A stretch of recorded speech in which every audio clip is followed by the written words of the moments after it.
আসসালামু আলাইকুম রহমতুল্লাহ। সম্মানিত সুধী, আজকের আলোচনা হবে নাকের পলিপাস। একটি রোগী আসছে, ভাইয়ের নাম নজরুল ইসলাম, বয়স ওনার প্রায় 38 বছর। নাকের পলিপাস মাংস বৃদ্ধি নিয়ে ভুগছেন, উনি আসছেন।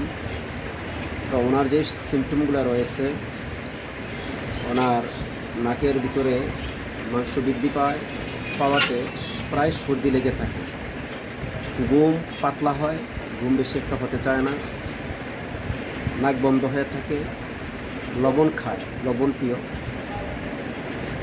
চা, মিষ্টি, জাল ওনার পছন্দ, শীতকাতর, শীতটাও অসহ্য, শীত সহ্য করতে পারে না, ধূমপান অর্থাৎ বিষ সিগারেট খায়, শরীরটুকু দুর্বল, মেজাজটা খিটখিটে, অতি সহজেই ঠান্ডা হতে চায় না মেজাজটা।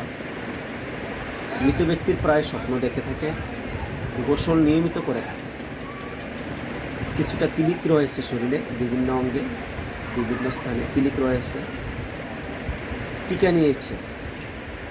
এই ব্যক্তির জন্য থুজা নির্বাচন করলাম, দেখি আল্লাহ রব্বুল আলামিন এই রোগ রক্ষণ এই সাদৃশ্যে থুজা দ্বারা কতটুকু আরোগ্য করে ইনশাআল্লাহ।